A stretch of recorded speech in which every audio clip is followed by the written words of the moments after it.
Hello, I'm James from the Leaning Institute. I want to talk to you today about what I think is the most important word in the English language, and that word is love.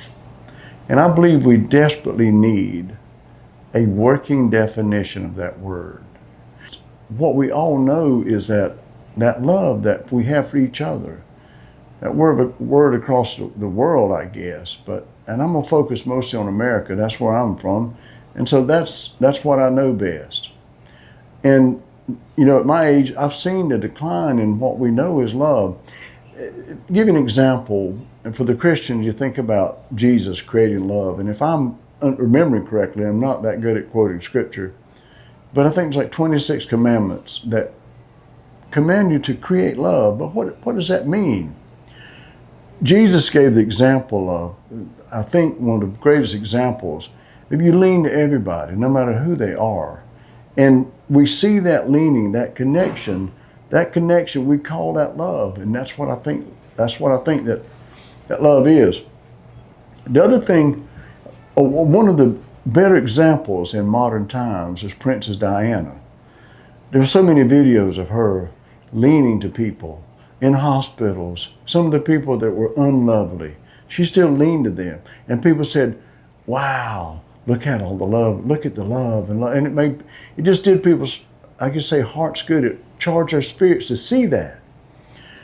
And so what I want to kind of focus on, something I ran across talking to a lady one day. And she was talking about our hearts being full of love.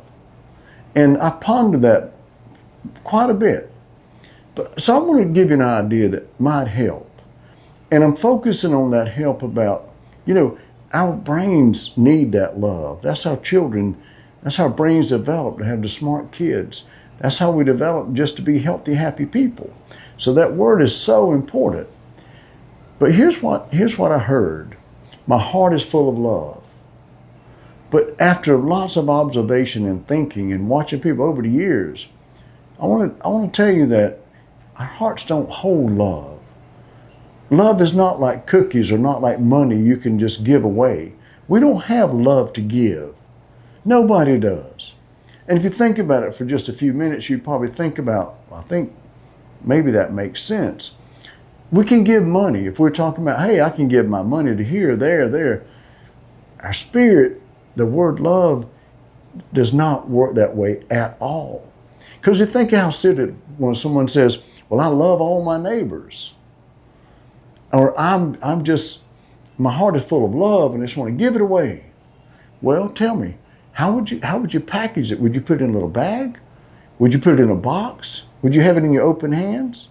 How would you deliver that love you talk about? Love has to be, and this goes back to biblical teachings, love has to be created.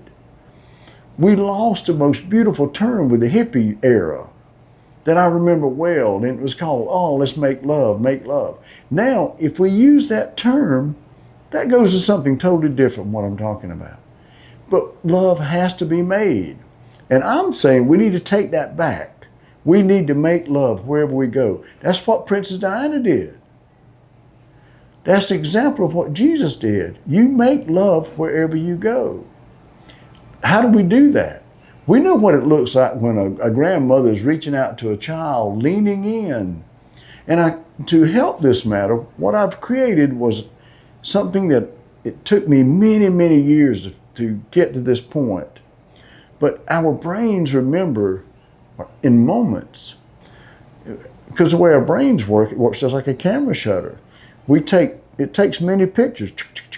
So we can't remember in video. We only remember in special moments. And so the people that we love are the people we have those leaning moments with. I do this all the time. I say, well, just tell me, write on a piece of paper, the people you love the most. Like the first person you say, it comes easy. Like Rod Stewart had a song, and one of the lyrics was, the words I love you rolling off my tongue. And we've all experienced that. When we feel that feeling we call love, you can't hardly hold it in.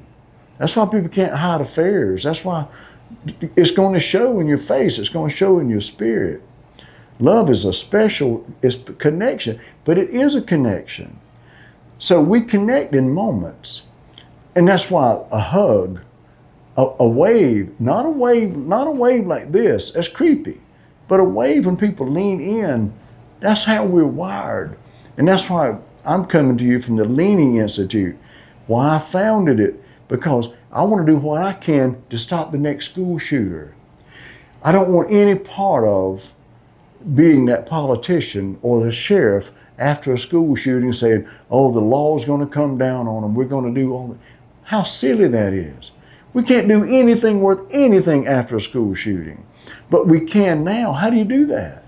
Well, if you charge a spirit, you can change a direction.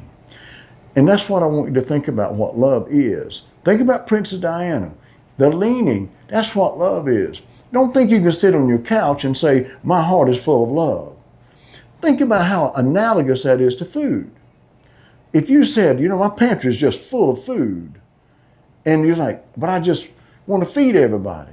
Well, how do you do that? Well, you got to deliver it somehow. You got to get it to them. You can't just say, I feed the world, and just sit on your food. It's not any different when we're talking about charging the spirit. We don't have love in our hearts. As I've always said, it isn't like money. You don't have that. We get this feeling that feels so good inside when we create that love, because it charges our spirit too. Someone told me, said, you know what, James? It's amazing when I do these things for my children. If I lean to my children and create that love, or my wife, it helps me too. I'm like, of course it does. Giving and receiving is what creates that love. But it's never any different. This is another thing that's happening, I think, through the churches more than anything else. We in America do not, or at least aren't comfortable receiving. Well, think about this. You cannot give a hug to somebody if they don't receive it. I think about Prince Harry right now.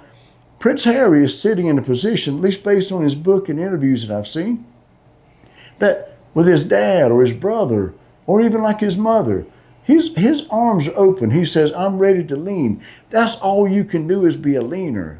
You don't have love to give unless someone accepts that, because love is always grounded in giving and receiving. Have you ever felt how just weird it feels if somebody hugs you from the side? No. That love has got to be created by us leaning to each other. Think about what a smile. A smile is not the same. A smile is a beautiful thing to charge the spirit. Or even a handshake. We're wired to be leaners. And think about prisoners a lot of times. I bet all those prisoners at one time were just cute little babies. But what happened? And it's really not hard to figure out at all, because I've done research and looked at every shooter that I've ever seen. And it's never any different. That child didn't have leaning moments. The brain is wired differently. Charles Manson, America's most notorious criminal. But someone asked him one time, why don't you have remorse for the things that you've done? And his response was this: if you knew me, you wouldn't even ask such a question. If you knew my life, you wouldn't ask such a question. So I just want you to think about this. Charge a spirit, change a direction. Charging our spirit when we lean to someone, that's the love that we need, and that will end the school shooting. You never hear of school shooting coming from a loving family. It just doesn't happen. It's the ones who don't get that. So the point of this video mainly was to stop saying my heart is full of love. I think it's a much healthier way to say I'm willing to lean to that person. Like Princess Diana set that example. Even the unlovely. Create that love with the unlovely. Speak to that child who doesn't have the countenance. Because I said, charge the spirit, change the direction. Even a school shooter. What if someone said, hey, how are you today? Good morning. I've got plenty of those stories I could share with you. The representative from South Carolina, Tim Scott, said he was a troubled kid. But he doesn't tell the story as much as he used to. But one person changed his life, he said. And that was a guy who owned a Chick-fil-A that he worked for. Charge the spirit, change the direction. He's achieved a lot of great things since then. So I'm telling you, if you want to stop the school shooters, if you want to bring health to your life, bring more peace and more love to the world. Remember, love has to be created. You don't have it in your heart like your bank account. It has to be created each time. Think about grandmother and the grandchild. If you want to be that loved grandmom or granddad or that mom, you're going to be the one who has that positive predictability for leaning moments. Leaning moments are where love is created. So create more love, stop a school shooter. Thank you.